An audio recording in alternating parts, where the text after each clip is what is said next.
ओम शांति। 22/8/2025। मीठे बच्चे, तुम्हें कौन पढ़ाने आया है विचार करो तो खुशी में रोमांच खड़े हो जाएंगे। ऊंचते ऊंच बाप पढ़ाते हैं, ऐसी पढ़ाई कभी छोड़नी नहीं है। प्रश्न है, अभी तुम बच्चों को कौन सा निश्चय हुआ है? निश्चय बुद्धि की निशानी क्या होगी? उत्तर, तुम्हें निश्चय हुआ हम अभी ऐसी पढ़ाई पढ़ रहे हैं जिससे डबल सिरताज राजाओं का राजा बनेंगे। स्वयं भगवान पढ़ाकर हमें विश्व का मालिक बना रहे हैं। अभी हम उनके बच्चे बने हैं तो फिर इस पढ़ाई में लग जाना है। जैसे छोटे बच्चे अपने माँ बाप के सिवाय किसी के पास भी नहीं जाते, ऐसा बेहद का बाप मिला है तो और कोई भी पसंद ना आए, एक की ही याद रहे। गीत है, कौन आया आज सवेरे सवेरे। ओम शांति। मीठे मीठे बच्चों ने गीत सुना। कौन आया है और कौन पढ़ाता है, यह समझ की बात है। कोई बहुत अक्लमंद होते हैं, कोई कम अक्लमंद होते हैं। जो बहुत पढ़ा लिखा होता है उसे बहुत अक्लमंद कहेंगे। शास्त्र आदि जो भी पढ़े लिखे होते हैं उनका मान होता है। कम पढ़े हुए को कम मान मिलता है। अब गीत का अक्षर सुना। कौन आया पढ़ाने? टीचर आते हैं ना। स्कूल में पढ़ने वाले जानते हैं टीचर आया। यहाँ कौन आया है? एकदम रोमांच खड़े हो जाने चाहिए। ऊंचते ऊंच बाप फिर से पढ़ाने आए हैं। समझने की बात है ना। तकदीर की भी बात है। पढ़ाने वाला कौन है? भगवान। वह आकर पढ़ाते हैं। विवेक कहता है, भल कोई कितनी भी बड़े ते बड़ी पढ़ाई पढ़ता हो, फट से वह पढ़ाई छोड़कर आए भगवान से पढ़े। 1 सेकंड में सब कुछ छोड़ बाप के पास पढ़ने आए। बाबा ने समझाया है, अभी तुम पुरुषोत्तम संगम युगी बने हो। उत्तम से उत्तम पुरुष हैं यह लक्ष्मी नारायण। दुनिया में किसको भी पता नहीं है कि किस एजुकेशन से इन्होंने यह पद पाया है। तुम पढ़ते हो यह पद पाने के लिए। कौन पढ़ाते हैं? भगवान। तो और सब पढ़ाइयां छोड़ इस पढ़ाई में लग जाना चाहिए, क्योंकि बाप आते ही हैं कल्प के बाद। बाप कहते हैं, मैं हर 5000 वर्ष के बाद आता हूँ सम्मुख पढ़ाने। वंडर है ना। कहते भी हैं भगवान हमको पढ़ाते हैं यह पद प्राप्त कराने, फिर भी पढ़ते नहीं। तो बाप कहेंगे ना कि यह सयाना नहीं है। बाप की पढ़ाई पर पूरा ध्यान नहीं देते, बाप को भूल जाते हैं। तुम कहते हो बाबा हम भूल जाते हैं, टीचर को भी भूल जाते हैं। यह है माया के तूफान। परंतु पढ़ाई तो पढ़नी चाहिए ना।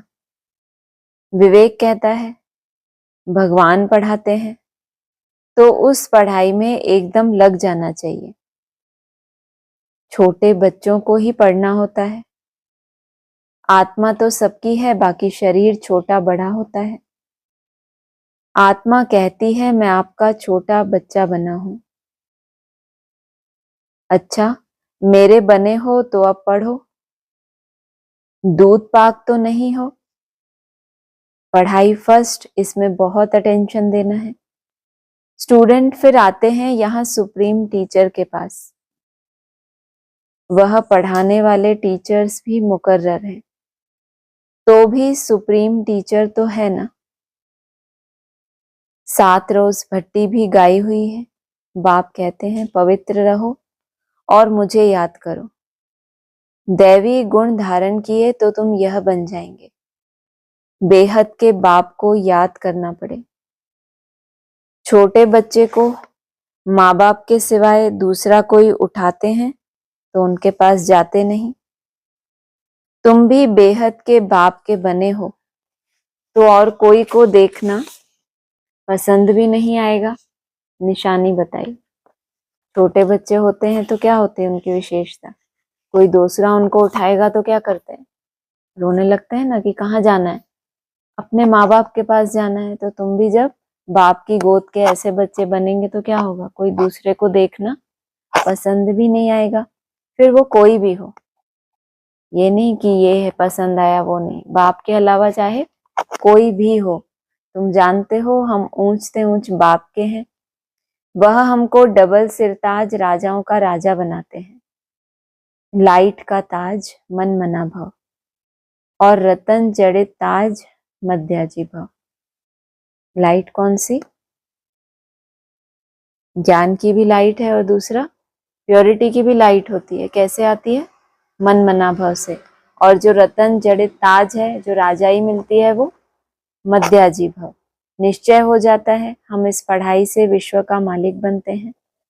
5000 वर्ष बाद हिस्ट्री रिपीट होती है ना, तुमको राजाई मिलती है, बाकी सब आत्माएं शांति धाम अपने घर चली जाती हैं। अभी तुम बच्चों को मालूम पड़ा है, असल में हम आत्माएं बाप के साथ अपने घर में रहती हैं। बाप का बनने से अभी तुम स्वर्ग के मालिक बनते हो। परम धाम में तो कितने करोड़ों आत्माएं रहती हैं। तो असल में क्या? असल में हम बाप के साथ वहां पे क्या मिला? असल में हम आत्माएं बाप के साथ अपने घर में रहती हैं, और वो आत्माएं तो सजाएं खाकर गई तो परम धाम में जड़वत होके क्या होता है? पड़ी रहती हैं। पड़े रहना और रहना कितना अंतर है। वरना किसी को जबरदस्ती मार कुटाई करके जेल में डाल दिया तो वो भी तो जेल में रह रहा है ना, लेकिन कैसा रहेगा? कोई आनंद, कोई खुशी है? जैसे कि सजा काट रहा है वो। और तुम असल में बाप के साथ अपने घर में रहते हो।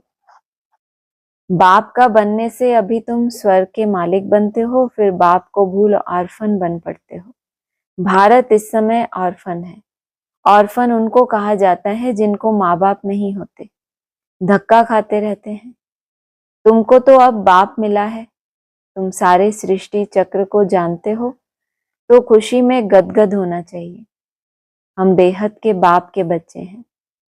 परमपिता परमात्मा प्रजापिता ब्रह्मा द्वारा नई सृष्टि ब्राह्मणों की रचते हैं। यह तो बहुत सहज समझने की बात है। तुम्हारे चित्र भी हैं, विराट रूप का चित्र भी बनाया है, 84 जन्मों की कहानी दिखाई है। हम सो देवता, फिर क्षत्रिय, वैश्य, शूद्र बनते हैं। यह कोई भी मनुष्य नहीं जानते, क्योंकि ब्राह्मण और ब्राह्मणों को पढ़ाने वाले बाप का दोनों का नाम निशान गुम कर दिया है। इंग्लिश में भी तुम लोग अच्छी रीति समझा सकते हो। जो इंग्लिश जानते हैं तो ट्रांसलेशन कर फिर समझाना चाहिए। फादर नॉलेजफुल है, उनको ही यह नॉलेज है कि सृष्टि का चक्र कैसे फिरता है। यह है पढ़ाई। योग को भी बाप की याद कही जाती है, जिसको अंग्रेजी में कम्युनियन कहा जाता है। बाप से कम्युनियन, टीचर से कम्युनियन और गुरु से कम्युनियन। यह है गॉड फादर से कम्युनियन। खुद बाप कहते हैं मुझे याद करो, और कोई भी देहधारी को याद नहीं करो। मनुष्य गुरु आदि करते हैं, शास्त्र पढ़ते हैं, एम ऑब्जेक्ट कुछ भी नहीं, सदगति तो होती नहीं। बाप कहते हैं हम आए हैं सबको वापस ले जाने। अभी तुमको बाप के साथ बुद्धि का योग रखना है, तो तुम वहां जाए पहुंचेंगे। अच्छी रीति याद करने से विश्व के मालिक बनेंगे। यह लक्ष्मी नारायण पैराडाइज के मालिक थे ना। यह कौन समझाने वाला है? बाप को कहा जाता है नॉलेजफुल। मनुष्य फिर कह देते हैं अंतर्यामी। वास्तव में अंतर्यामी का अक्षर है नहीं। अंदर रहने वाली, निवास करने वाली तो आत्मा है। आत्मा जो काम करती है वह तो सब जानते हैं। सब मनुष्य अंतर्यामी है। भगवान की महिमा करते हैं। क्या करता है वो? अंतर को जानता है। अंतर्यामी माना शरीर के अंदर रहने वाली कौन है? आत्मा। तो आत्मा जो कुछ भी करती है सबसे ज्यादा कौन जानती है? खुद ही जानती है कि मैं क्या विचार करती हूँ, क्या कर्तव्य करती हूँ। तो सभी मनुष्य क्या हो गए? अंतर्यामी हो गए। आत्मा ही सीखती है। बाप तुम बच्चों को आत्मा अभिमानी बनाते हैं। तुम आत्मा हो मूल वतन की रहने वाली। तुम आत्मा कितनी छोटी हो। अनेक बार तुम आई हो पाठ बजाने। बाप कहते हैं मैं बिंदी हूं, मेरी पूजा तो कर नहीं सकते। क्यों करेंगे? दरकार ही नहीं। मैं तुम आत्माओं को पढ़ाने आता हूं, तुमको ही राजा ही देता हूं। फिर रावण राज्य में चले जाते हो तो मुझे ही भूल जाते हो। पहले पहले आत्मा आती है पाठ बजाने। मनुष्य कहते हैं 84 लाख जन्म लेते हैं, परंतु बाप कहते हैं मैक्सिमम है ही 84 जन्म। फॉरेन में जाकर यह बातें सुनाएंगे तो उनको कहेंगे यह नॉलेज तो हमको यहाँ बैठ पढ़ाओ। तुमको वहां 1000 रुपया मिलते हैं, हम आपको 10-20 हजार रुपया देंगे, हमको भी नॉलेज सुनाओ। गॉड फादर हम आत्माओं को पढ़ाते हैं। आत्मा ही जज आदि बनती है। बाकी मनुष्य तो सब हैं देह अभिमानी। कोई को भी ज्ञान नहीं है। भल बड़े बड़े फिलोसोफर आदि बहुत हैं, परंतु यह नॉलेज किसको भी नहीं है। गॉड फादर निराकार पढ़ाने आते हैं, हम उनसे पढ़ते हैं। यह बातें सुनकर चकित हो जाएंगे। यह बातें तो कभी सुनी पढ़ी नहीं। एक बाप को ही कहते हो लिबरेटर गाइड, जबकि वही लिबरेटर है तो फिर क्राइस्ट को क्यों याद करते हो? यह बातें अच्छी रीति समझाओ तो वह चकित हो जाएंगे। कहेंगे यह हम सुने तो सही। पैराडाइज की स्थापना हो रही है, उसके लिए यह महाभारत लड़ाई है। बाप कहते हैं मैं तुमको राजाओं का राजा डबल सिरताज बनाता हूं। प्योरिटी, पीस, प्रॉस्पेरिटी सब थी। विचार करो कितने वर्ष हुए। क्राइस्ट से 3000 वर्ष पहले इन्हों का राज्य था ना। कहेंगे यह तो स्पिरिचुअल नॉलेज है, यह तो डायरेक्ट उस सुप्रीम फादर का बच्चा है, उनसे राजयोग सीख रहा है। वर्ल्ड की हिस्ट्री, ज्योग्राफी कैसे रिपीट होती है, यह सारी नॉलेज है। हमारी आत्मा में 84 जन्मों का पार्ट भरा हुआ है। इस योग की ताकत से आत्मा सतो प्रधान बन गोल्डन एज में चली जाएगी। फिर उनके लिए राज्य चाहिए, पुरानी दुनिया का विनाश भी चाहिए, सो सामने खड़ा है। फिर एक धर्म का राज्य रहेगा। यह पाप आत्माओं की दुनिया है ना। अभी तुम पावन बन रहे हो, बोलो इस याद के बल से हम पवित्र बनते हैं और सबका विनाश हो जाएगा। नेचुरल कैलेमिटीज भी आने वाली है, हमारा रियलाइज किया हुआ है और दिव्य दृष्टि से देखा हुआ है। क्या देखा हुआ है? विनाश हो जाएगा। नेचुरल कैलेमिटीज भी सामने खड़ी हैं, आने वाली हैं। यह सब खलास होना है। बाप आए हैं डीटी वर्ल्ड स्थापन करने। सुनकर कहेंगे ओहो यह तो गॉड फादर के बच्चे हैं। तुम बच्चे जानते हो यह लड़ाई लगेगी, नेचुरल कैलेमिटीज होंगी, क्या हाल होगा। यह बड़े बड़े मकान आदि सब गिरने लग पड़ेंगे। तुम जानते हो यह बॉम्ब्स आदि 5000 वर्ष पहले भी बनाए थे अपने ही विनाश के लिए। अभी भी बॉम्ब्स तैयार हैं। योग बल क्या चीज है जिससे तुम विश्व पर विजय पाते हो, और कोई थोड़े ही जानते हैं। बोलो साइंस तुम्हारा ही विनाश करती है। हमारा बाप के साथ योग है, तो उस साइलेंस के बल से हम विश्व पर जीत पाकर सतो प्रधान बनते हैं। क्या बोला? तुम्हारा जो योग है जिससे तुम विश्व पर जीत पाते हो वो योग बल क्या चीज है? जबकि भक्ति मार्ग में भगवान को कितना याद करते हैं, अजपा जाप करते रहते हैं, निरंतर अंदर क्या चलता रहता है उनके, जाप चलता ही रहता है, कितना भगवान से प्रेम होता है, गला भी काट देते हैं। और बाबा क्या कह रहे हैं? योग क्या चीज है जिससे तुम विश्व का राज्य प्राप्त करते हो, मतलब वो क्या चीज है ये बोला। और जबकि इतने भक्त हैं दुनिया में, भगवान के लिए क्या करते हैं, अपने आप को भी कुर्बान कर देते हैं। इस साइलेंस के बल से हम विश्व पर जीत पाकर सतो प्रधान बन जाते हैं। जबकि साइंस की जो इन्वेंशन हुई है उसका आधार भी क्या होता है?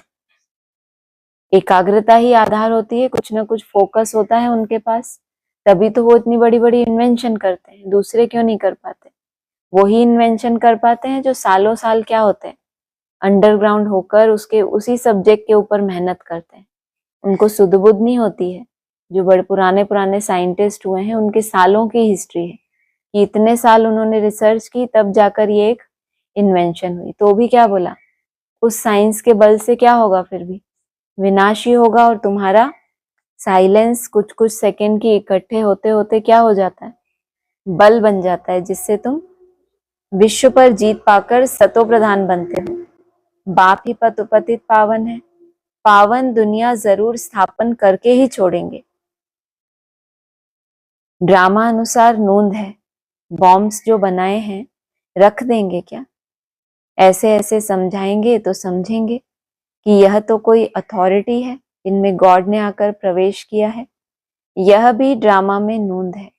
ऐसी ऐसी बातें बताते रहेंगे तो वह खुश होंगे।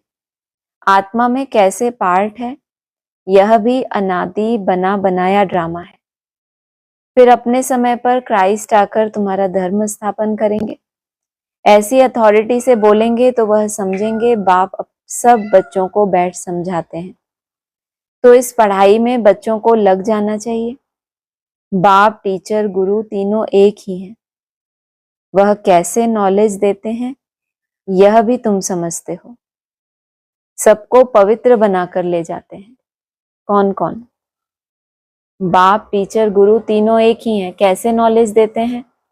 बाप के रूप में, पहले माँ के रूप में लोरी सुनाना, फिर बाप के रूप में वर्षा मिलना, और फिर टीचर पढ़ाई पढ़ाते हैं। लेकिन किस किस युक्ति से, किस द्वारा पढ़ाते हैं? जब एकदम छोटे बच्चे होते हैं तो उनको क्या बोला, तुम दूध पाक तो नहीं हो ना, माना दूध पीने वाले बच्चे तो नहीं हो। तो सबसे छोटे बच्चे होते हैं उनको माँ पालना करती है। और बड़े हुए तो फिर टीचर चाहिए पढ़ाई के लिए। और जब नहीं पवित्र बनते माँ की पालना से, बाप के वर्षे से, पढ़ाई से, तो फिर क्या चाहिए उनको? सदगुरु चाहिए। यह भी तुम समझते हो, सबको पवित्र बनाकर ले जाते हैं। डीटी डायनेस्टी थी तो पवित्र थे, गॉड गॉडेस थे। बात करने का बड़ा होशियार हो, स्पीड भी अच्छी हो। बोलो बाकी सब आत्माएं स्वीट होम में रहती हैं, बाप ही ले जाते हैं। सर्व का सदगति दाता वह बाप है, उनका बर्थ प्लेस है भारत। यह कितना बड़ा तीर्थ हो गया। तुम जानते हो सबको तमोप्रधान बनना ही है, पुनर्जन्म सबको लेना है, वापस कोई भी जा नहीं सकते। ऐसी ऐसी बातें समझाने से बहुत वंडर खाएंगे। बाबा तो कहते हैं जोड़ी हो तो बहुत अच्छा समझा सकते हैं। भारत में पहले पवित्रता थी, फिर अपवित्र कैसे होते हैं यह भी बता सकते हैं। पूज्य ही पुजारी बन जाते हैं, इम्प्योर बनने से फिर अपनी ही पूजा करने लगते हैं। राजाओं के घर में भी इन देवताओं के चित्र रहते हैं। जो पवित्र डबल सिरताज थे उन्हों को बिगर ताज वाले अपवित्र पूजते हैं, तो वो हो गए पुजारी राजाएं। उनको तो गॉड गॉडेस नहीं कहेंगे, क्योंकि इन देवताओं की पूजा करते हैं। आपे ही पूज्य, आपे ही पुजारी। पतित बन जाते हैं तो रावण राज्य शुरू हो जाता है। इस समय रावण राज्य है। ऐसे ऐसे बैठ समझाएं तो कितना मजा कर दिखाएं। गाड़ी के दो पहिए युगल हों तो बहुत वंडर कर दिखाएं। हम युगल ही फिर सो पूज्य बनेंगे। हम प्योरिटी, पीस, प्रॉस्पेरिटी का वर्षा ले रहे हैं। तुम्हारे चित्र भी निकलते रहते हैं। यह है ईश्वरीय परिवार। बाप के बच्चे हैं, पोतरे और पोत्रियां हैं, बस और कोई संबंध नहीं। नई सृष्टि इनको कही जाती है। फिर देवी देवता तो थोड़े बनेंगे। फिर आहिस्ते आहिस्ते वृद्धि होती है। यह नॉलेज कितनी समझने की है। यह बाबा भी धंधे में जैसे नवाब था, कोई बात की परवाह नहीं रहती थी। जब देखा यह तो बाप पढ़ाते हैं, विनाश सामने खड़ा है तो फट से छोड़ दिया। यह जरूर समझा कि हमको बादशाही मिलती है, तो फिर गधाई क्या करेंगे। तो तुम भी समझते हो भगवान पढ़ाते हैं, यह तो पूरी रीति पढ़ना चाहिए ना, उनकी मत पर चलना चाहिए। बाप कहते हैं अपने को आत्मा समझ बाप को याद करो। बाप को तुम भूल जाते हो, लज्जा नहीं आती? वह नशा नहीं चढ़ता? यहां से बहुत अच्छा रिफ्रेश हो जाते हैं, फिर वहां सोडा वाटर हो जाते हैं। अब तुम बच्चे पुरुषार्थ करते हो गांव गांव में सर्विस करने का। बाबा कहते हैं पहले पहले तो यह बताओ कि आत्माओं का बाप कौन है। भगवान तो निराकार ही है, वही इस पतित दुनिया को पावन बनाएंगे। अच्छा, मीठे मीठे सिकिलधे बच्चों प्रति माता पिता बाप दादा का याद प्यार गुड मॉर्निंग। रूहानी बाप की रूहानी बच्चों को नमस्ते। रूहानी बच्चों की रूहानी बाप दादा को नमस्ते। धारणा के लिए सार है, स्वयं भगवान सुप्रीम टीचर बनकर पढ़ा रहे हैं, इसीलिए अच्छी रीति पढ़ना है, उनकी मत पर चलना है। बाप के साथ ऐसा योग रखना है जिससे साइलेंस का बल जमा हो, है ना। योग तो सभी करते हैं, सन्यासी भी क्या करते हैं, कितना उनका प्राचीन योग मशहूर है, लेकिन योग कैसा रखना है, क्या हो, साइलेंस का बल जमा होता चला जाए धीरे धीरे करके। साइलेंस बल से विश्व पर जीत पानी है, पतित से पावन बनना है। वरदान है समय और संकल्पों को सेवा में अर्पण करने वाले विधाता वरदाता भव। अभी स्व की छोटी छोटी बातों के पीछे, तन के पीछे, मन के पीछे, साधनों के पीछे, संबंध निभाने के पीछे और समय और संकल्प लगाने के बजाय इस सेवा में अर्पण करो। यह समर्पण समारोह मनाओ। श्वासों श्वास सेवा की लगन हो, सेवा में मगन रहो, तो सेवा में लगने से स्व उन्नति की गिफ्ट स्वतः प्राप्त हो जाएगी। विश्व कल्याण में स्व कल्याण समाया हुआ है, इसीलिए निरंतर महादानी विधाता और वरदाता बनो। स्लोगन है, अपनी इच्छाओं को कम कर दो तो समस्याएं कम हो जाएंगी। अव्यक्त इशारे हैं, जैसे लौकिक रीति से कोई किसी के स्नेह में लवलीन होता है तो चेहरे से, नैनों से, वाणी से अनुभव होता है कि यह लवलीन है, आशिक है। ऐसे जिस समय स्टेज पर आते हो तो जितना अपने अंदर बाप का स्नेह इमर्ज होगा, उतना स्नेह का बाण औरों को भी स्नेह में घायल कर देगा। उनका स्नेह नहीं है, लेकिन आप क्या हो, स्नेह में लवलीन हो, तो क्या होगा, आपके स्नेह का बाण उन्हों को भी घायल कर देगा।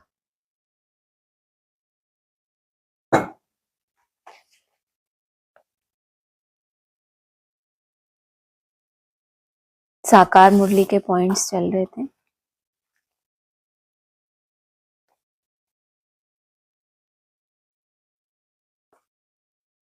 ग्यारह मई 1964 सबने परीक्षा दी है।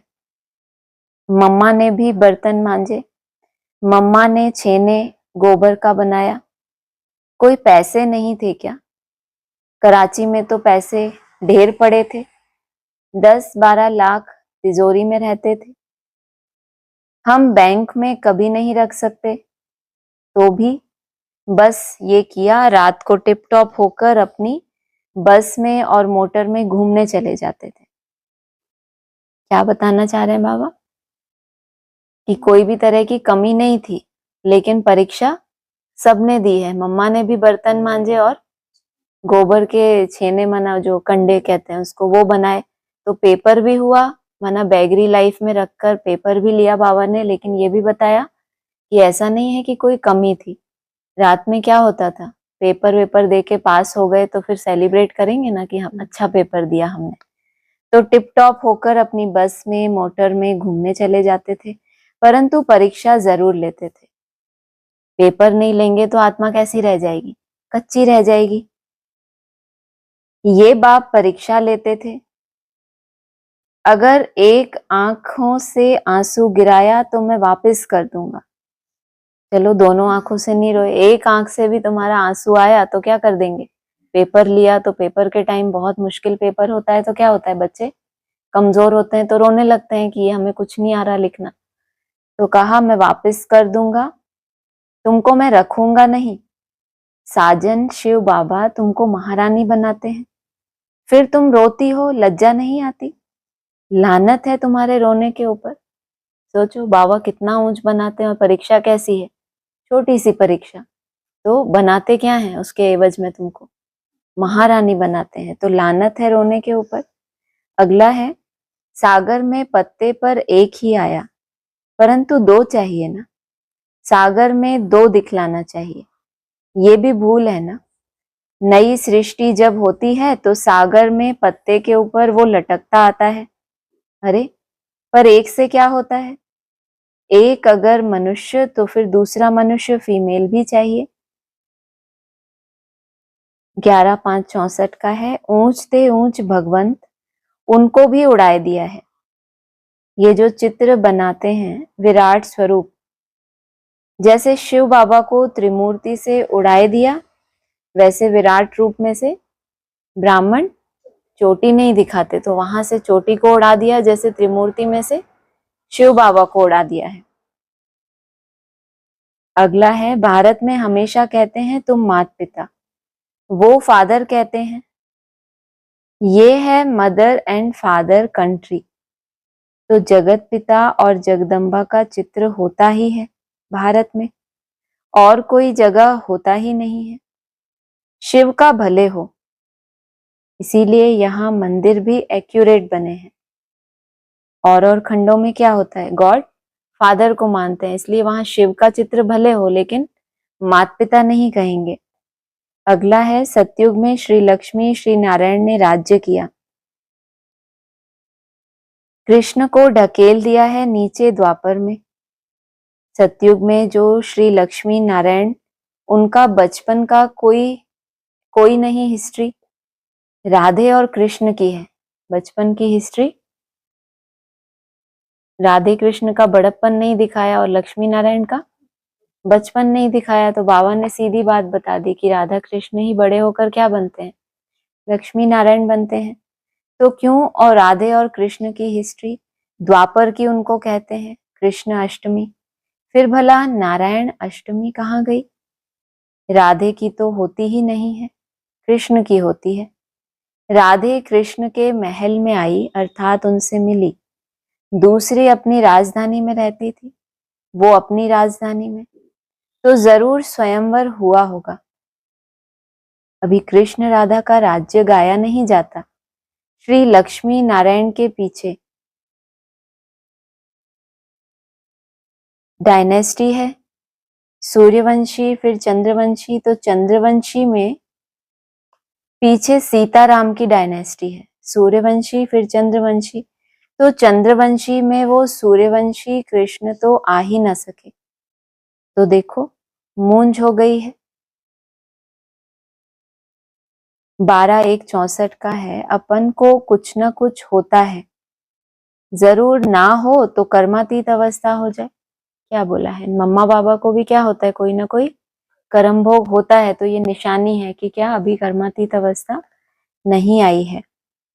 कर्मातीत अवस्था हो जाए झट, फिर तो हमको नई दुनिया चाहिए, यहाँ हम एक सेकंड भी नहीं रह सके। 13/1/64 का है, परंतु थोड़ा समय ठहरना पड़ता है, जरूर रेस्ट जिसको कहा जाता है, क्योंकि तब तक तुम्हारे रूहानी बच्चे भी हैं यहाँ और जिस्मानी बच्चे भी हैं। जब तलक और भी बाकी बचे बच्चे देखो जाते हैं ना इन एडवांस, अच्छे अच्छे महारथी भी जाते हैं, घोड़े सवार प्यादे भी जाते हैं, लेकिन उनको भी क्या होता है, थोड़ा समय किसको ठहरना पड़ता है?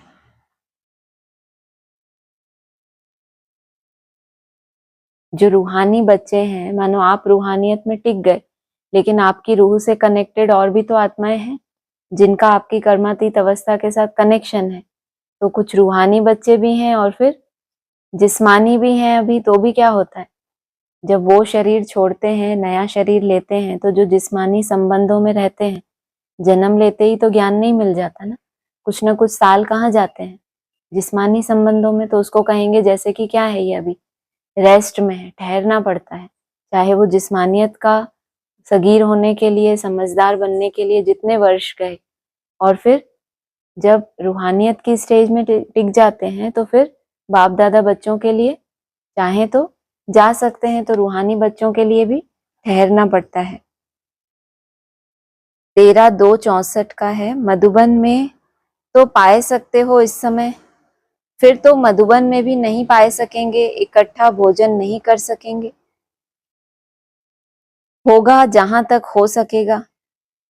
अभी ये बच्ची चाहे कि इनकी अवस्था क्या है तो बताए देगी, झट बाबा से पूछकर आएगी, वो बता देगी।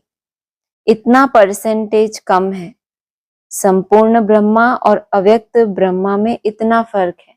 कितने एक्यूरेट साक्षात्कार करते थे आदि में, कितना बताया, परसेंटेज भी बता सकती है कि वो जो साक्षात्कार में देखते हैं अव्यक्त वतनवासी ब्रह्मा, और यहाँ जो ये साकार स्टेज वाला ब्रह्मा है, इनमें कितना परसेंटेज बाकी है समान बनने में। 13-5-64 का है। अभी तो अंबार है बॉम्ब्स का। ये बॉम्ब्स दुख नहीं देंगे, फट एकदम खलास, इसको प्रलय कहते हैं। सिविल वॉर में तो क्या होता है, बहुत खून की नदियां बहती हैं, और बॉम्ब फटा, गैस गई, सूंघा और फिर खलास हो गया, तो क्या कहेंगे, बहुत तकलीफ नहीं देंगे। इसको प्रलय कहते हैं जिसमें कुछ बच जाते हैं। कल भी कहा था ना, 500 करोड़ आत्माएं हैं, उसमें से अगर 60 लाख बचे तो इसको क्या कहेंगे, जैसे प्रलय हो गई, थोड़े बचे, बाकी सब एक धर्म की स्थापना, अनेक धर्मों का विनाश। 18-9-64 का है। तुम्हारा नाम असल ओम मंडली था। पीछे विवेक कहता है ये तो ठीक है, ड्रामा अनुसार ओम मंडली भी थी, अभी ड्रामा अनुसार ये ब्रह्मा कुमारियां। अगर पहले ही ब्रह्मा कुमारी होता तो पता नहीं क्या हो जाता। पहले तो ब्रह्मा के लिए कितना विरोध होता था कि तुमने ये त्रिमूर्ति के चित्र में किसको, दादा को क्यों बिठा दिया। तो अगर नाम ही पड़ जाता संस्था का, क्या ब्रह्मा कुमारी विद्यालय, तो कितना विरोध हो जाता। तो ओम मंडली नाम पड़ा।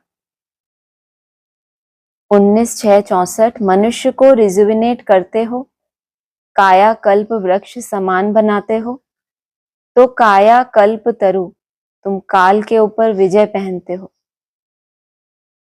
तो देखो कैसी छोटी छोटी बच्ची तुम काल पर विजय पहनती हो ना। बाबा के ऊपर विजय नहीं है, हाँ बाबा के पास जाकर हम रह सकते हैं।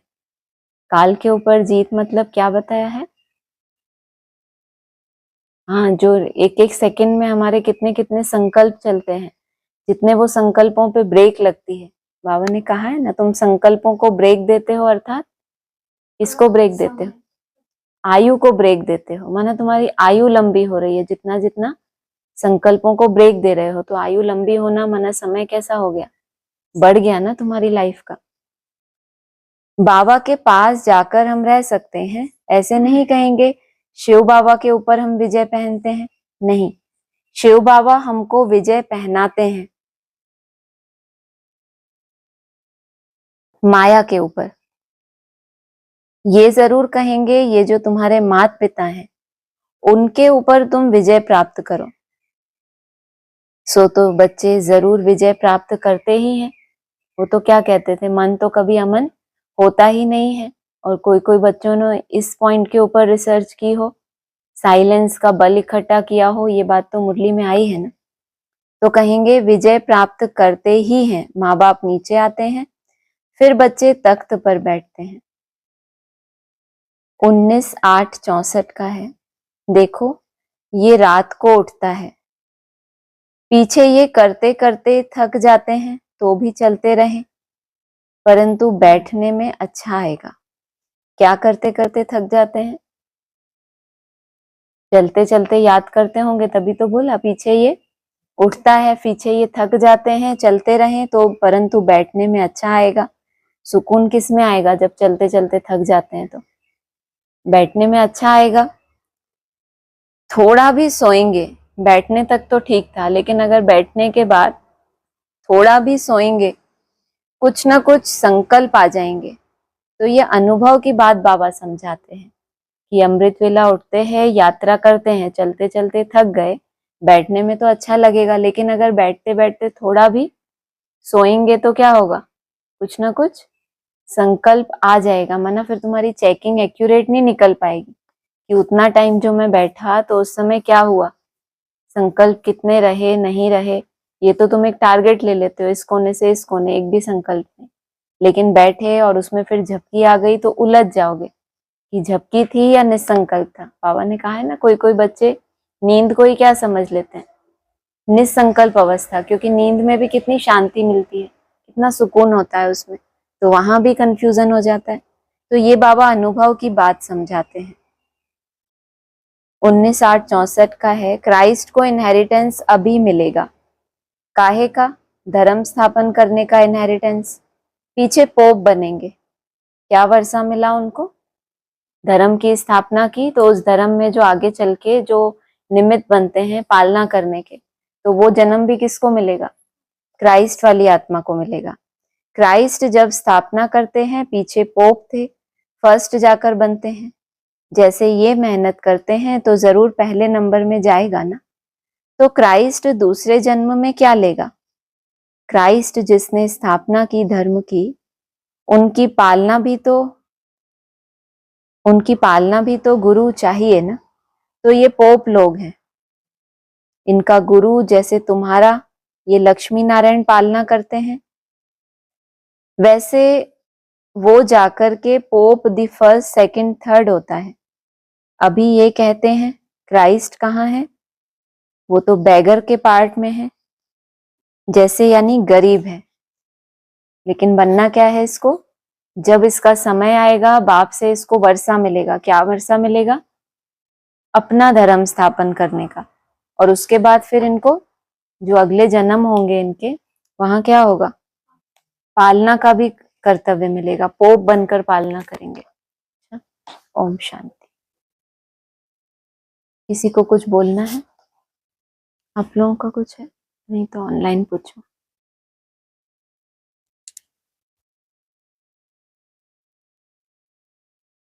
हाँ जी, ऑनलाइन किसी को कुछ बोलना है तो बोलो।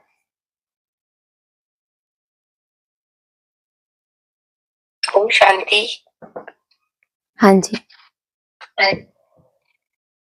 ये जो पॉइंट्स भेजे थे ना, उसमें एक पॉइंट है कि बाबा ने तो कहते हैं ना कि मैं तो ना पूज्य बनता हूँ ना पुजारी, लेकिन इसमें आया कि मैं तो एवर पूज्य हूँ।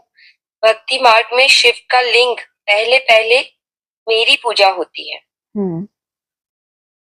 तो फिर एवर पूज्य है, माना सदा ही पूज्य है, सदा ही उस स्टेज में रहता है, तो उनके लिए क्या कहेंगे?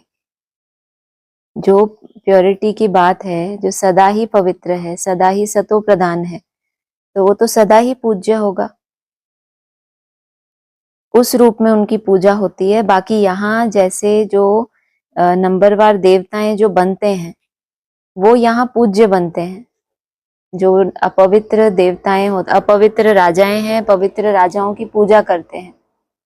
तो तुम यहाँ बनते हो, मैं तो सदा ही पूज्य हूँ। मैं पूज्य बनता नहीं हूँ, माना उसको बनना थोड़ी है, वो है ही सदा।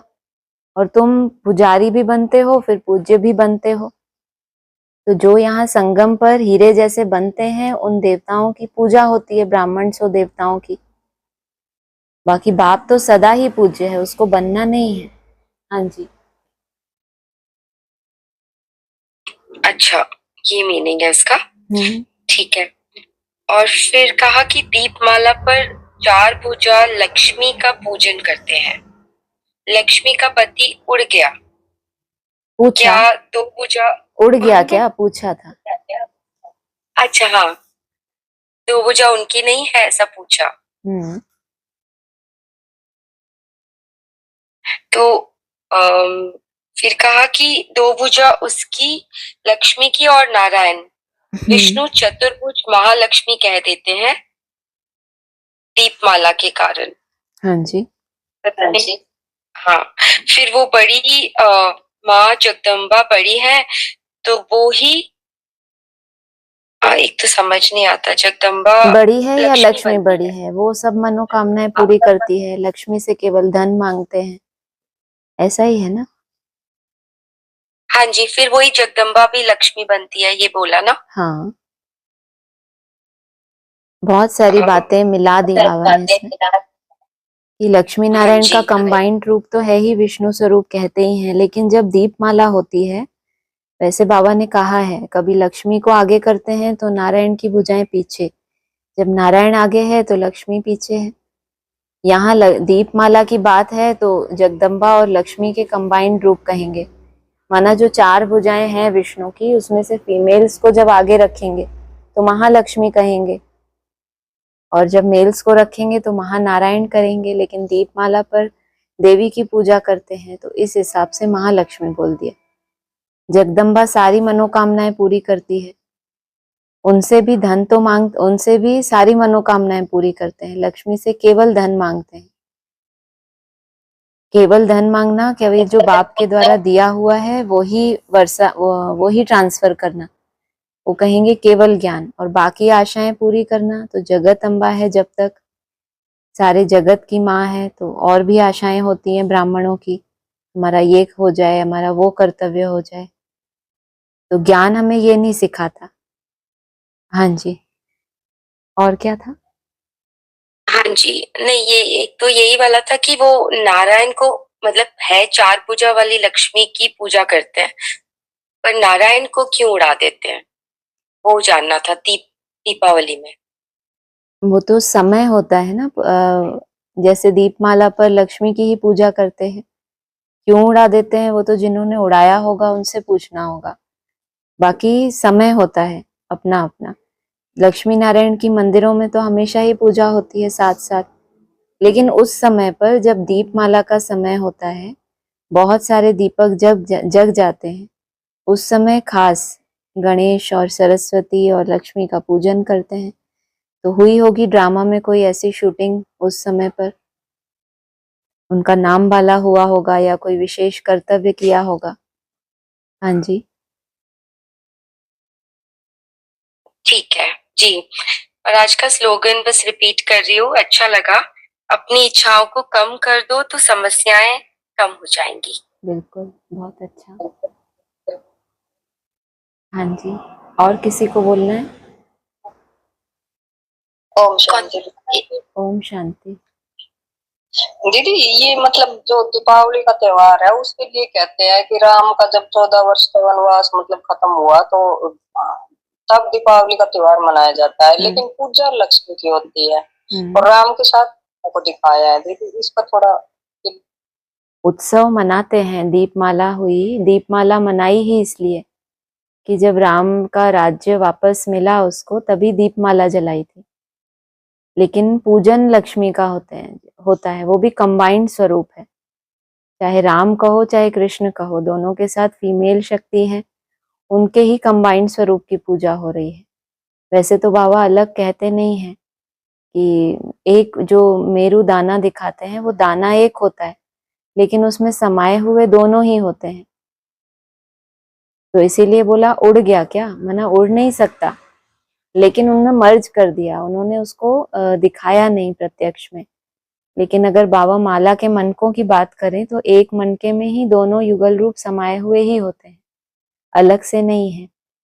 लेकिन वही बोला कि ड्रामा में कोई ऐसी सीन हुई होगी, या आगे चलकर देखेंगे कि क्यों ऐसा यादगार बना है।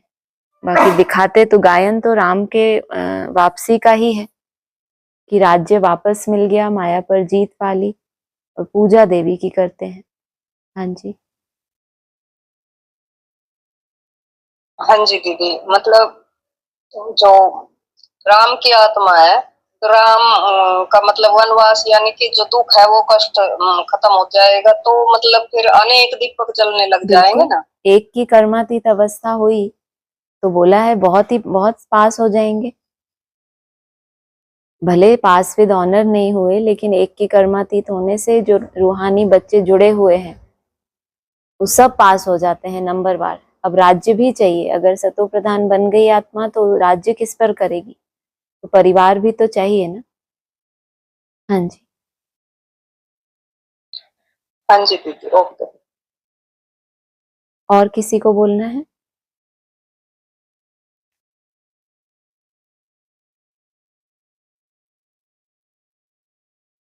और किसी को कुछ बोलना है? दीदी मैं पूछ रही हूँ एक बात, कि जैसे बाबा ने आज बोला मुरली में कि भगवान तो निराकार है। नहीं, वो तो निराकार है, लेकिन भगवान की पहचान नहीं है बच्चों को। तो पहचान का मतलब माना कि भगवान कौन है, ऐसा बोला है ना बाबा ने आज मुरली में। हाँ जी। तो भगवान कौन है? मैं बोली ये दीदी से मैं पूछूंगी कि बाबा ने इसका क्या अंतर बताया, मतलब कि भगवान तो निराकार है लेकिन उन बच्चों को पहचान नहीं है कि भगवान कहाँ है, कैसा है, किस रूप में। हाँ जी। तो ये चित्रों थोड़ा सा में, क्लियर करो। त्रिमूर्ति के चित्र में भी लिखा हुआ है ना, मैं नाम रूप से न्यारा नहीं हूँ। भक्ति मार्ग में निराकार को कहते हैं नाम रूप से न्यारा। मेरा नाम भी है और रूप भी है, अव्यक्त ज्योतिर्लिंगम। नाम है शिव, तो नाम और रूप से न्यारी तो कोई चीज होती ही नहीं है, तो ये चीज ही तो हो गई ना। तो ये कहा कि है कुछ, मेरा देवताओं से दर्श शरीर नहीं है, और दूसरा बताया मेरा ये सूक्ष्म वतनवासी फरिश्तों जैसा भी शरीर नहीं है, लेकिन मैं हूं और सदा ही हूं, सदा ही सतो प्रधान हूं। फिर मेरा सबसे बड़ा पार्ट है, कितनी सारी बातें बताई हैं। तो बिंदी के लिए तो नहीं कह सकते जो दिखता ही नहीं है। नाम रूप से न्यारी कोई भी चीज होती नहीं, तो भगवान कैसे हो सकता है? दुनिया में तो कह दिया कि निराकार है, लेकिन निराकार इसीलिए है क्योंकि वो सदा ही उस निराकारी स्टेज में रहता है, पूरे 5000 वर्ष। हाँ जी।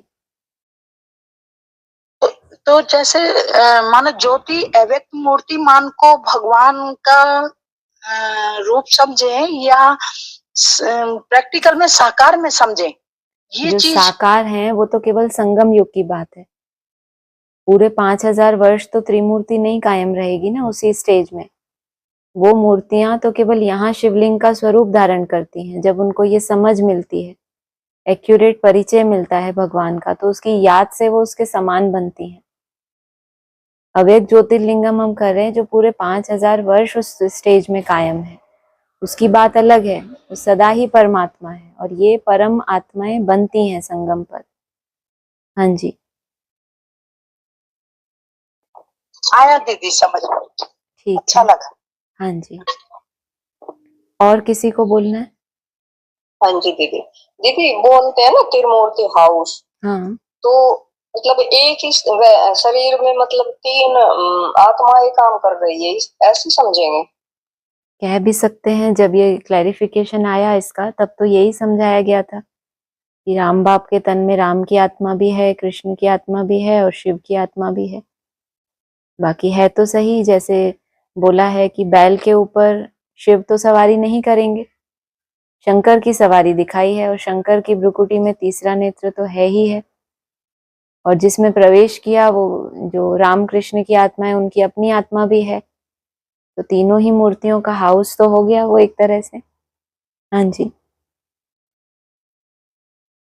हाँ जी दीदी, और आज जो अंतर्यामी की बात आई ना कि अंतर्यामी होना मतलब आत्मा बन जाएंगे, तो जो आत्मा बन गए उसको अंतर्यामी कहेंगे। तो मतलब आज जो आत्मा बन जाएगा तो वो अपने 84 जन्मों को मतलब देख लेगा, ऐसा समझे हाँ दीदी? जी, वो भी है। बाकी अभी के लिए तो बाबा ने ये बताया कि मनुष्य भी तो अंतर्यामी है। अंदर जो आत्मा बैठी है वो क्या क्या करती है हम भी तो जानते हैं ना। हम कहते हैं भगवान अंतर्यामी है, हम खुद भी अपने अंतर को जितना अच्छे से जानते हैं उतना दूसरा तो कोई नहीं जानता। तो बाबा ने कह दिया मनुष्य भी तो अंतर्यामी है, हर एक क्या करता है क्या सोचता है अपने अंदर को खुद ही सबसे अच्छी तरह से जानेगा ना। वो अंतर्यामी फिर अपने बाबा ने जो अव्यक्त वाणी में बताया, जितने तुम्हारे संकल्प कम होते जाएंगे तो वही संकल्प उठेगा जो भविष्य में होना है, या दूसरे के अंदर जो भी कुछ है उनके भाव और भावनाओं को तुम समझ लेंगे, तब भी तुम अंतर्यामी कहलाते हो। वो एक स्टेज की बात है, बाकी अभी भी अपने अंदर को तो हम जानते ही हैं। हाँ जी दीदी ये मतलब इस जन्म के बारे में तो जानते हैं, लेकिन जैसे आत्मा बन जाएंगे तो मतलब अनेक जन्मों का हाँ वो मतलब बिल्कुल है बिल्कुल बिल्कुल ना। जानेंगे। हाँ जी जो मतलब बाहर होते हैं, जो लोग कहते हैं अंतर्यामी शब्द जो यूज करते हैं, तो उसको तो दूसरा का भी उसने जान लिया ये अंतर्यामी है, तो ये वर्ड यूज होता है वैसे तो। हाँ जी, इसीलिए तो बाबा ने समझाया ना कि हर एक आत्मा अपने अंदर को जानती है तो अंतर्यामी है उस हिसाब से। बाकी भगवान के लिए जिस उससे कहते हैं कि वो अंतर्यामी है, तो बाबा कहते हैं मैं थोड़ी ना किसी के थॉट रीडर हूँ, एक एक के अंदर क्या क्या संकल्प है मैं उनको बैठ के रीड करूं, मेरा ये काम नहीं है। बाबा ने खुद अपने लिए ये बताया कि ये कोई बाप की महिमा नहीं करते। हाँ जी अच्छा जी। और कल मतलब मेरे पास व्हाट्सएप आ रहा था, कहाँ मतलब देखा कि कहते हैं शंकर मतलब छलांग लगा के फिर नंदी पर सवार हो जाता है, तो वो नंदी यहाँ पर मतलब प्रैक्टिकल में है या वो जो बाबा ब्रह्मा बाबा के लिए मतलब समझाते थे कि उसको कंट्रोल में कर लेता है? प्रैक्टिकल में जो राम और कृष्ण की आत्माएं हैं वो होती हैं, रामचंद्र और कृष्ण चंद्र, राम बाप नहीं। तो जो महादेव हैं वो सवारी करते हैं दो बैलों के ऊपर, सृष्टि की शुरुआत के लिए उनको निमित्त बनाते हैं। इसलिए बोला तुम बच्चों को नई दुनिया की सौगात दे दी है, आना जाना करते हो ना, तो दो बच्चों बोला है तो कम से कम दो हैं, तो उनके द्वारा नई सृष्टि प्रैक्टिकल में सृजन करते हैं, वो रामकृष्ण की आत्माओं को कहेंगे। हाँ जी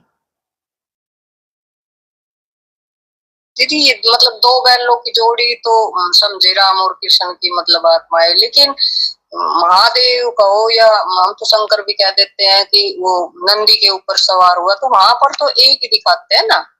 होते तो दो हैं, एक मुकर्रर होता है एक टेम्परेरी होता है, ऐसा तो होता ही है ना। पहले जिसका आधार ले मुख्य रूप से निमित्त बनाए तो वो मुकर्रर, बाकी फिर टेम्परेरी। लेकिन नंदी के साथ भृंगी होता भी तो है ना, ऐसा तो नहीं कि होता नहीं है। मुख्य रूप से पूजन में उसको दिखा देते हैं, कहीं कहीं पर दोनों को भी दिखाते हैं। हाँ जी ठीक है दीदी। हाँ जी, और किसी को बोलना है? बहन जी वो जो चरखा और सुदर्शन चक्र का वो थोड़ा सा फिर से एक बार बोलिए ना। चरखा जो होता है उससे सूत काटा जाता है, सूत काटना माना ज्ञान का सूत काटना, क्योंकि ये जो माला बनती है उसमें धागा होता है, तो वो स्नेह का धागा होता है और ज्ञान का धागा होता है, जिससे वो मन के आपस में बंधे रहते हैं। ये हो गया चरखा, माना चर्र चर्र करते वो सूत काटना ज्ञान का मंथन करना, उसके चिंतन में रहना और उससे कोई नई रिसर्च करना, वो हो गया चरखा। और स्वदर्शन चक्र का कनेक्शन याद से है, ज्ञान से नहीं है। भ्रुकुटी में आत्मा को इमर्ज करके चारों ओर किरणें फैलाना या उस स्वरूप में टिक जाना, स्व का दर्शन करना, और वो चक्र फैल रहा है ना, वो चक्र में जो निरंतर किरणें फैल रही हैं वो ऑटोमेटिक होता है। वो चक्र जो होता है दूर से ही असुरों का खात्मा कर देता है। बाकी चरखा को चलाने के लिए तो एक एक सूत को बनाने के लिए तो मेहनत लगती है, तो चरखे का संबंध ज्ञान से हो गया, चक्र का संबंध हमारे योग बल से है। हाँ जी वही हिसाब से तो सरका गांधी के पास, ब्रह्मा हाँ के जी पास तो बिल्कुल। ब्रह्मा तो बच्चा बुद्धि, तो ज्ञान का चक्कर कैसे चलाएगा? नहीं, यहाँ बोला जो चक्र दिखाया जाता है जैसे त्रिमूर्ति के नीचे चक्कर दिखाया हुआ है, तो वो लास्ट है, नेक्स्ट टू गॉड करते करते जब लास्ट तक पहुंचते हैं तो वो उनकी यादगार है। जो त्रिमूर्ति तो अलग है, 3 अलग हो गए, त्रिमूर्ति के नीचे दिखाया है वो चक्कर, तो वो चौथा हो गया। बाकी स्वदर्शन चक्र वो तो चैतन्य बुद्धि आत्मा की बात है, उसके मुकाबले जिसके हाथ में गदा है तो वो फिर भी थोड़ी मोटी बुद्धि हो गया। और फिर ये तो चरखा है, और भी लास्ट त्रिमूर्ति के भी नीचे दिखाया हुआ है, चैतन्य में उस आत्मा के लिए कहेंगे। हाँ जी। और आज बोला है ना, क्राइस्ट का जो सेकंड जन्म है वो पालना करेगा ना, पालना लेगा पोप से? पालना करेगा, वो ही नंबर 1 पोप बनेगा, बनकर करेगा, नंबर 1 पोप। बनकर। हाँ जी, हाँ जी, ठीक। हाँ जी। और किसी को बोलना है कुछ? शांति दीदी, वो जो हमारे पूर्व जन्म के कर्म, जैसे भाई साहब ने मुरली में बोला था कि अब हमारा यहाँ सब कुछ नया होगा, हमारा यहाँ पुराना कुछ भी नहीं चलेगा, तो क्या जो हमारे पूर्व जन्म के कर्मों का हिसाब किताब है वो भी हमारा समाप्त तो हो जाएगा माना। और जो हम इस समय प्रैक्टिकल में कोई भी वचन या कोई भी डिसरिगार्ड किसी बात का करेंगे तो वो फल हमें मिलेगा या पूर्व जन्म का भी उसमें शामिल होगा हमारा? वो डिपेंड करता है कि आपकी तपस्या की स्पीड क्या है। बाबा ने कहा है जब सतो प्रधान अवस्था तक पहुंचेंगे तो तेजी से पाप कटेंगे। अब सतो प्रधान अवस्था में कोई आत्मा पहुंचेगी तो कोई विक्रम तो नहीं करेगी, कम से कम इतनी समझ मिली है, लेकिन तब भी हमारे पाप कटेंगे तो जो कुछ हैं पुराने रहे हुए वो सब भी भस्म हो जाते हैं। हाँ जी। नहीं दीदी, कई बार ना ज्ञान नहीं होता, अज्ञानता वश हम सामने वाले के उसके व्यवहार के ऊपर भी कुछ कर्म हमसे भी हो जाते हैं, दृष्टि का, वृत्ति का, वाचा का, कुछ हमसे भी लेन देन हो जाता है, सामने वाले से भी हो जाता है, तो उसका ऋण तो हमें दिखाई दे जाता है कि प्रैक्टिकल ये भोग हम प्राप्त हो चुका है। लेकिन फिर माना ऐसा ही समझना चाहिए ना कि जैसे भाई हम कल ये गलती कर रहे थे, आज इसकी सजा हमें मिल गई, यही होगा ना इसका? सजा मिल जाए, सजा भोगना वो कोई खास बात नहीं है। दुनिया में भी लोग पाप करते हैं, जेल में डाले जाते हैं, सजा भोगते हैं। बाबा ने कहा है तुम आपे ही अपने ऊपर कृपा करो, अपने को खुद ही क्षमा करो। अपना जो याद का चार्ट है, जो भी हम टारगेट लेते हैं उसमें एक्स्ट्रा कुछ एडिशन करना, वो जो भूल हुई है उसके लिए एक्स्ट्रा अपने को तपाना, एक्स्ट्रा तपस्या करना, इसको कहेंगे उस गलती को आपने भस्म कर लिया। बाकी सिर्फ सजा भोगते भोगते क्या कैसे कहेंगे उसको? हाँ जी। पर ये है दीदी, थोड़ा सामने वाला बिल्कुल नेगेटिव कार्य कर रहे हैं तो उनको थोड़ा बोलना तो पड़ता ही है, थोड़ा सा बोलना है। बोले नहीं तो उनको समझ में भी नहीं आता, थोड़ा सा तो कुछ थोड़ा तो हिसाब आपको किताब बोलना बन ही। जाता है।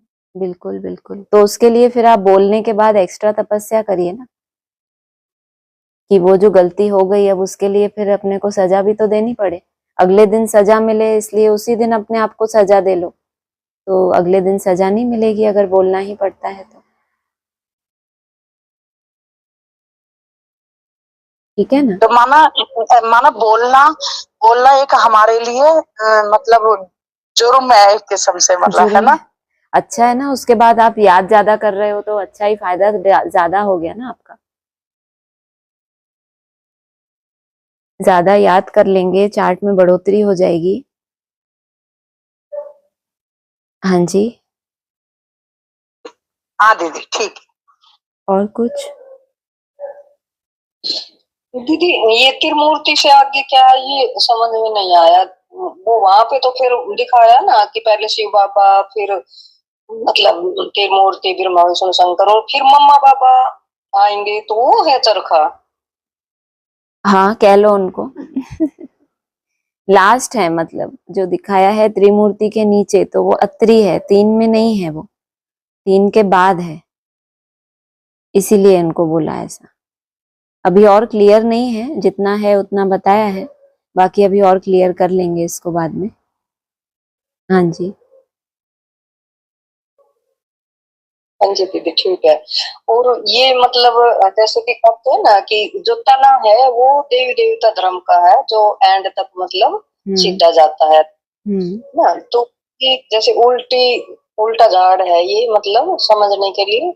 तो अब जैसे हम उल्टी सीढ़ी चढ़ रहे हैं, तो तने से आगे जा करके जो गुप्त रूप में मतलब जो जड़े हैं, फिर बीज है, तो जो आत्माएं तना है, तो फिर वो आगे जा करके मतलब जड़ से मिलती है, या वे आत्माएं मतलब अलग है, या ये ही मतलब स्टेज मतलब वहां बीच तक इनकी स्टेज चली जाएगी। सार में तो पहुंचना ही है ना। बीज सारी सृष्टि का शिव बाबा है। बोला तो आज कि तुम शिव बाबा के साथ रहेंगे, ऐसे नहीं उन पर जीत पाते हो लेकिन उनके घर तक पहुंचना, इसी शरीर से इतनी लंबी यात्रा करना, पहले अपनी पूरी शूटिंग तने में करना, आदि से अंत तक, जब से ब्राह्मण बने अंत तक, इधर उधर कहीं आप भटके नहीं, कहीं कन्वर्ट नहीं हुए। तो लास्ट में ये कायदा ही है कि जो भी हैं, चाहे जड़ रूप में आत्माएं बैठी हैं, चाहे बीज रूप शिव बाबा है, उन तक आपको पहुंचना ही है। हाँ जी। हाँ जी दीदी ठीक है। और किसी को बोलना है? ठीक है।